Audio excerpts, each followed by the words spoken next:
E ardhmja e Kristian Aslanit duke gjetë një më larg Interit, mesoshori kombëtar shqiptare nuk bëhet më pjesë në planet teknike të trajnerit Kristian Kivu dhe drejtuesit Zikalter ka nisur punën për t'i gjetur një skuadër të re gjatë merkatos së verës.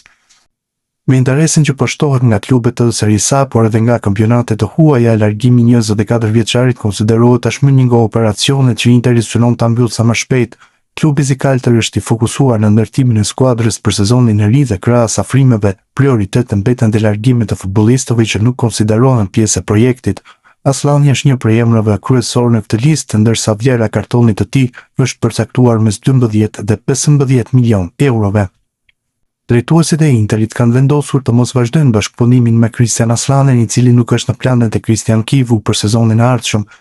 Së bashku me Benjamin Pavard, mesoshori shqiptar është autorizuar të kërkojë një destinacion të ri, ndërsa drejtori sportiv Piero Ausilio i ka besuar agjentit Federico Pastorello detyrën për të sjellë oferta konkrete për të dy futbollistët.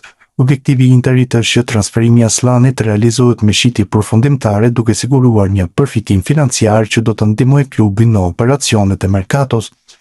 Zikalteri të vlerësojnë kartonin e shqiptarit në 12 deri në 15 milionë euro dhe shpresojnë që marrëveshja të mbyllet përpara nisjes së fazës përgatitore verore. Megjithatë, deri në gjetjen e skuadrës së re, Aslani do t'i bashkohet grupit të Kivut për të nisur përgatitjet, ndërsa drejtuesit vazhdojnë negociatat me klubet e interesuara. Një nga pistat që ka marrë më shumë vëmendje gjatorëve të fundit është ajo që do të çonte Cagliari.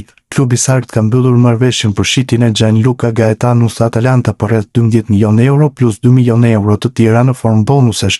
Largimi i Gaetanos ka krijuar menjëherë një boshllëk në repartin mes fushës dhe emri Kristian Aslanit është rikthyer si një nga alternativat kryesore për të avancuar. Cagliari e njeh mirë profilin e shqiptarit e konsideron atë një futbollist me cilësi që mund të japë ekuilibër dhe kreativitet skuadrës në sezonin e ri. Vlera që kërkon Interi për kartonin e Aslanit është e ngjashme me shumën që Cagliari ka argëtuar nga shitja e Gaetanos, çka mund të lehtësojë negociatat mes dy klubeve në ditët në vijim, edhe pse klubi nga Sardenja shpreson që të hyjë në negociat me Interin për të ulur sadopak koston e transferimit, edhe pse nuk duket e lehtë kjo gjë. Përveç interesimit nga Serie A, Kristian Aslani vazhdon të monitorohet edhe nga klube jashtë Italisë. Sipas raportimeve të mediave italiane, kampionati saudit mbetet një nga destinacionet më konkrete për mesfushorin shqiptar. Klubet arabe kanë kapacitetin financiar për të përmbushur kërkesat ekonomike të Interit, si për shumën e transferimit ashtu edhe për pagën e futbollistit. Pikërisht për këtë arsye, Arabia Saudite konsiderohet një opsion serioz, ndërsa nuk përjashtohet as interesi nga kampionate të tjera jashtë Italisë. Në këtë fazë të merkatos, Interi pret ofertën më të favorshme, duke qenë i hapur si ndaj një transferimi brenda Serie A, ashtu edhe ndaj një shikjeje jashtë Italisë. Vendimi përfundimtar pritet të merret në javët e ardhshme, ndërsa gjithçka tregon se aventura 4 vjeçare e Kristian Aslanit me fanellën Zikalter është drejt fundit.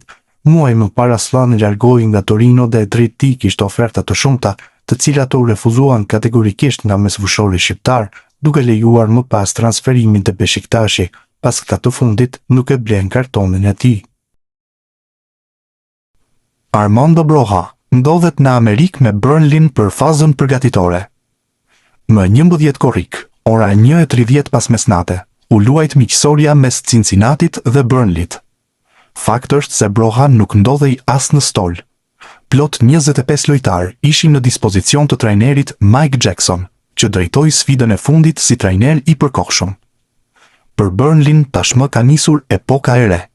Klubi prezantoi Nicky Hayen, që firmosi kontratë deri në vitin 2029. Fati i brojës duket larg klubit anglez. Vetëm trajneri i ri mund të sjellë ndryshimin, pasi ishte Scott Parker, që më parë e nxori jashtë planeve. Ernest Muçi u kthyer pak ditë më parë në transferimin më të shtrenjtë në historinë e Trabzonsporit, por zyrtarisht ai nuk është më transferimi më i shtrenjtë në histori. Klubi turk ka zyrtarizuar afrimin e Aral Şimşir nga Midland për 13 milionë euro, duke vendosur një rekord të ri në merkato me klubit turk. Deri tani vendin e parë mbante sulmuesi shqiptar, operacioni të cilit të kushtoi Trabzonsporit rreth 10 milionë euro në total, duke përfshirë pagesën fillestare të huazimit, vlerjen përfundimtare dhe bonuset e parashikuara në marrëveshje mes klubit të tij aktual dhe Beşiktaşit, ish skuadrës nga e cila Muçi u largua. Me transferimin e Şimşir, Muçi zbret në vendin e dytë në listën e blerjeve më të shtrenjta të historisë së klubit. Futbollisti 24 vjeçar firmosi një kontratë 4 vjeçare me Trabzonsporin ndërsa klubi turk do t'i paguajë Midlandi 13 milionë euro në 7 koste, duke i garantuar gjithashtu skuadrës daneze 15% të fitimit nga një shitje e mundshme në të ardhmen. Sa kaq Muçi tashmë pret fillimin e sezonit të ri dhe javët në marrështim mund të ketë dhe një vendim përfundimtar për të ardhmen e tij, nëse do të jetë me Trabzonsporin apo do të largohet këtë verë. Klubi Sivassporit po zihet në këto ditë pasi pret të zhvillohen zgjedhjet për të caktuar presidentin dhe drejtuesit e rinj, por presidenti aktual i klubit Burak Özçoban është gati që të vazhdojë të qëndrojë në drejtim dhe një pjesë të fushatës e ka bazuar te premtimi se Rej Manaj do të vazhdojë të jetë pjesë e klubit. Sulmuesi mendoi se do të largohej në fund të këtij sezoni me që nuk arriti të kthehej me Sivassporin në elitën e futbollit turk, por ai ka nisur stërvitjet me klubin e kategorisë 2 turke dhe Özçoban në mënyrë të papritur ka zbuluar arsyeën sepse Manaj nuk e shet arsyeshme për momentin të lëviz nga ky klub. Rej Manaj pret të bëhet baba pas 3 muajsh. Ai dëshiron që fëmia e tij të lindë në Sivas, tha Özçoban, i cili insiston se kjo është për shkak të lidhjes së fortë që sulmuesi kombëtarës ka krijuar me Sivasin. Duhet kujtuar se Manaj ka marrë oferta nga disa klube të Superligës turke, por kjo deklaratë e drejtuesit të Sivassporit mund të jetë arsyeja pse ai për momentin i ka refuzuar të gjitha. Luis Hasa pritet të jetë një nga largimet e Napolit. Risia e kombëtares për ndeshjet e qershorit është shfaqur së fundmi në radarin e Frozinones. Ishte eksperti i Mercatos Gianluca Di Marzio që dha komentin e tij. Nuk do të ketë shumë nënshkrime, shumë do të varet në largimet e Napolit sepse ka një skuadër shumë të madhe. Mana po punon për të përfunduar disa largime. Drejtori sportiv po flet me Schalken për Lindstrom dhe me Frozinonen për Hasan. Frozinone është pjesë e Serie A, për Hasan do të ishte po ashtu e mirë pasi do të vinte pikërisht pas rikthimit të Frozinones në elitën e futbollit italian. E ardhmja Steven Shpendit vazhdon të mbetet e hapur në këtë merkato vere, megjithatë në shtator mund të bëhet realitet ëndra e tij. Sulmuesi shqiptar i Empolit po monitorohet nga disa skuadra italiane, ndërsa pista që do të çonte te Padova është ftohur ndjeshëm. Kjo ka bërë që klubet të tjera të futen në garë për 22 vjeçarin, me Frosinone, Avellino dhe Cagliarin që kanë shfaqur interes për shërbimet e tij, teksa javët në vazhdim pritet të sjellin zhvillime. Frosinone vazhdon të kërkojë një sulmues për sezonin e ri dhe mes profileve të vlerësuara nga drejtuesit e klubit është dhe Steven Shpendi. Sipas raportimeve nga Italia, interesi verdibluve është konkret pasi sulmuesi i Empolit vlerësohet për cilësitë teknike, potencialin e zhvillimit dhe aftësinë për të luajtur në disa role të repartit ofensiv. Megjithatë, operacioni nuk konsiderohet i lehtë. Mes kërkesave ekonomike të Empolit të ofertës së Frozinones ekziston ende një diferencë dhe negociatat nuk kanë hyrë në fazën vendimtare. Pavarësisht kësaj, kontaktet vazhdojnë dhe situata mbetet për të ndjekur. Avellino. Ndërkohë edhe Avellino ka shfaqur interes për Shpendin. Sipas mediave italiane, klubi ka kërkuar informacione për sulmuesin shqiptar, duke përfituar dhe nga ngadalësimi i negociatave mes Empolit të Padovës. Kalimi i mundshëm i Shpendit të Padova, që për një periudhë u konsiderua një opsion konkret, ka humbur ritëm dhe aktualisht rrezikon të mos realizohet. Kjo ka hapur derën për skuadra të tjera që synojnë të përfitojnë nga situata. Cagliari në pritje. Në raportimin e fundit të mediave italiane, emri Shpendit përmendet dhe mes lojtarëve të Empolit që po të rreqin vëmendje në merkato, edhe pse fokusi kryesor i Cagliarit të mbetet mbrojtësi Gabriele Guarino, klubi sarд ka ndjekur me interes dhe situatën e sulmuesit shqiptar. Empoli pritet të jetë një nga skuadrat më aktive në javët e ardhshme pasi disa futbollistë të tij kanë zgjuar interes në treg. Për Shpendin gara mbetet e hapur dhe mbetet për të parë nëse Frosinone, Avellino apo Cagliari do ta konkretizojnë interesimin me një ofertë zyrtare. Kombëtarja. Ndërkohë zhvillimet pozitive në karrierën e Steven Shpendit po ndiqen nga afër dhe nga kombëtarja shqiptare, Panorama Sport ka mësuar nga burime pranë FSHF-s se sulmuesi është një nga lojtarët që po vëzhgohet me shumë interes nga trajneri Maran, ndërsa një ftesë për grumbullimin e muajit shtator shihet si një mundësi reale. Nëse kjo ndodh, do të ishte hera parë që binjakët Steven dhe Christian Shpendi do të grumbulloheshin së bashku me kombëtaren A, pasi më herët fanellën kuqezi e ka veshur vetëm Christiani. Nedim Bajrami e ka nisur në mënyrën më të mirë fazën përgatitore me Rangers. Mesfushori kombëtarët shqiptarë ishte një nga autorët e golave në ndeshjen miqësore të zhvilluar ndaj Raith Rovers, duke dhënë sinjale pozitive në fillim të përgatitjeve për sezonin e ri. skuadra e Rangersit arriti të merrte një fitore të thellë me rezultatin 5-1. Trajneri Derek McInnes i dha minuta Bajramit në pjesën e dytë të takimit, ku shqiptari u aktivizuar si zvendësues për të gjetur rrugën e rrjetës duke vulosur paraqitim pindëse të Rangers në testin e parë të verës. Ndeshja shërbeu kryesisht si një provë për stafin teknik, i cili po vlerëson gjendjen e futbollistëve në ditët e para të fazës përgatitore. Rangers vazhdon të mos e ketë të plot skuadrën pasi disa lojtarë ende nuk janë rikthyer nga pushimet pas angazhimeve në Kupën e Botës 2026, ndërsa drejtuesit po punojnë edhe për afrime të reja në merkato. Sipas mediave skoceze, reparti mes fushës konsiderohet aktualisht zona më e kompletuar e skuadrës së McInnes, ku bën pjesë dhe Bajrami, kështu që në merkaton e verës mund të mendohen dhe largime në këtë repart. Erblin Osmani do të nënshkruaj kontratën e parë si profesionist me Bayern Munich. Kozgjatja e saj pritet të jetë 3 vjeçare, ndërsa për Osmanin është moment historik. 17 vjeçari që luan me moshat e Gjermanisë ka debutuar tek ekipi i parë i Bayernit. Pas firmës me bavarezët, do të vazhdojë të stërvitet rregullisht në urdhrat e trajnerit kompani.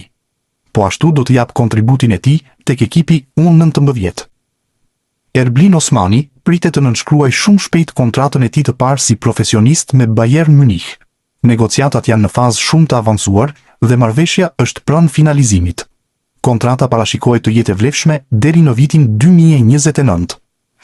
Mesfushori defensiv 17 vjeçar do të luajë kryesisht me ekipin U19 gjatë sezonit të ri, por gjithashtu do të stërvitet rregullisht me ekipin e parë, shkruan Kerry Hau në Gjermani, por Sky Sport Germany. Kujtojmë se Osmani deri tani është pritur vetëm nga Federata e Futbollit të Kosovës. Mundësia për të luajtur me kombëtaren shqiptare ekziston. Mirlin Daku ishte një nga protagonistët e stërvitjes së hapur që Rubin Kazan zhvilloi për tifozët me sulmuesi shqiptar që doroi vëmendjen si në fush, ashtu edhe pas përfundimit të seancës. Daku ishte në humor gjatë stërvitjes duke bërë shakaje, duke krijuar një atmosferë pozitive. Një nga momentet më të veçanta u regjistruar në fund të aktivitetit, kur një djalë i vogël, pasi takoi sulmuesen e kombëtarit shqiptare, telefonoi nënën e tij dhe tha me entuziazëm: "Mami, e pe Dakun, është shumë i madh." Duke ju referuar fizikut të 27 vjeçarit, stërvitja e hapur konfirmoi edhe një herë popularitetin që Daku gëzonte tifozët e Rubin Kazanit në prag të sezonit të ri. Sa i përket aspektit sportiv, Daku është një emër nxehtë në futbollin rus, duke qenë se shpeshherë ka qenë në qendër të merkatos dhe shkërkuar si nga Zeniti, ashtu edhe nga klubet të tjera, përfshirë edhe Lokomotivën e Moskës apo edhe klube të tjera nga Gjermania. Ylber Ramadani ka dhënë lëmë të mirë në klubit e Lecces në Serie A dhe është transferuar në Turqi në radhët e klubit të Çorum, i sapo ngjitur në elitën e këtij vendi. Për shumë kënd ky duke si një hap teoretikut jo dhe aq i rëndësishëm për mesfushorin pasi linte një kampionat elitar ku kishte një rol protagonisti për të zgjedhur një klub jo të dorës së parë në kampionatin turk, por për Ramadanin kjo është një mundësi e artë për të siguruar fitime maramëndse në krahasim me çfarë ka siguruar deri tani gjatë karrierës së tij.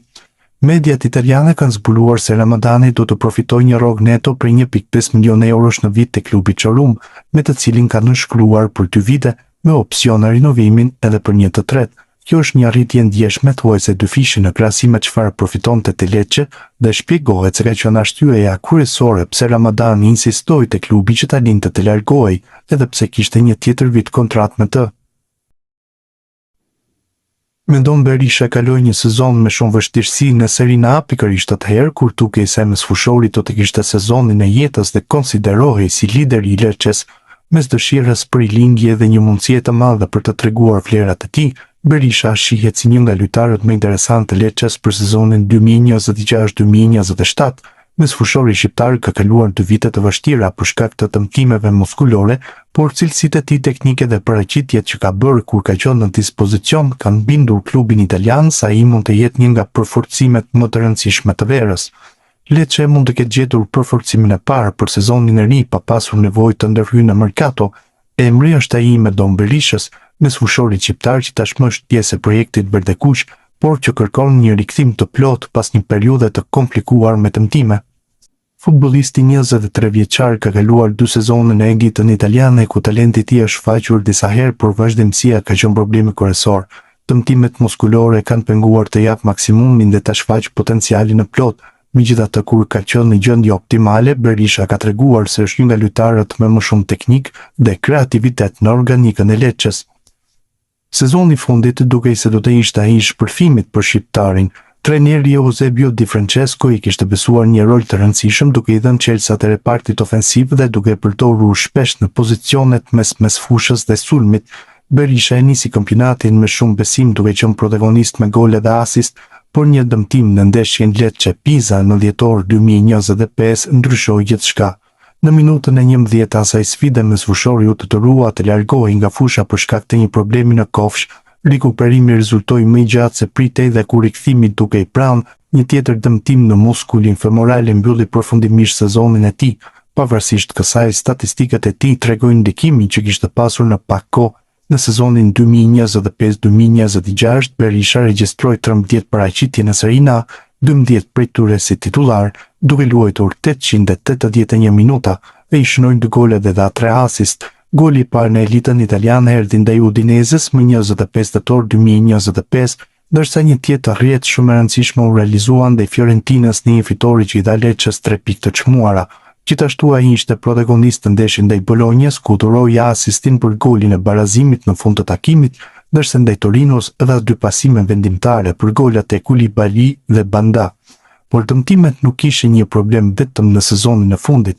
Edhe në vitin e parë të tij të plot në Serie A 2024-2025, Berisha pati disa probleme fizike që e kufizuan. E i luajti 17 ndeshje në kampionat, 7 prej tyre si titullar, duke regjistruar dhe një asist në fitoren ndaj Monzës. Debutimi i tij në Serie A kishte ardhur më 25 shkurt 2024 në ndeshjen Lecce-Inter, kur trajneri Roberto Taversa aktivizoi në minutat e fundit. Më pas ai fitoi më shumë hapësira dhe arriti të luante dhe si titular ndaj skuadrave të mëdha si Atalanta dhe Napoli. Rruga e Berishës te Lecce nisi në shkurtin e vitit 2022, kur klubi italian e transferoi nga Young Boys dhe e përfshiu fillimisht në ekipin Primavera. Aty shqiptari u rrit me shpejtësi dhe u bë një nga protagonistët kryesor të skuadrës që fitoi titullin kampion të Italisë për të rinj në sezonin 2022-2023. Në atë edicion, Berisha zhvilloi 34 ndeshje, shënoi 10 gola dhe dha 4 asist, duke bindur klubin se kishte përpara një lojtar me potencial për ekipin e parë. Performancat e tij hapun gjithashtu derën kombëtarëve shqiptare, ku ai tashmë është pjesë e grupit të lojtarëve të përzgjedhur. Largimi i Ylber Ramadanit gjatë kësaj vere ka krijuar një boshllëk në mesfushën e Lecces, por njëkohësisht ka hapur mundësi të reja për lojtarët që janë aktualisht në skuadër. Trajneri Di Francesco do të vlerësojë gjatë fazës përgatitore alternativat që ka në dispozicion dhe Berisha është një nga emrat që pritet të marrë një rol të rëndësishëm. Nëse arrin të lërë pas problemet fizike dhe të jetë disponueshëm gjatë gjithë sezonit, Berisha mund të kthehet në një nga lojtarët më të rëndësishëm të Lecces. Klubi italian shpreson që sezoni 2026-2027 të jetë viti i rikthimit të tij të madh. Edhe vetë futbollisti kërkon të tregojë se dëmtimet janë vetëm një kapitull i kaluar, dhe se ai ka ende shumë për të dhënë në Serie A dhe me fanellën e kombëtarëve shqiptare.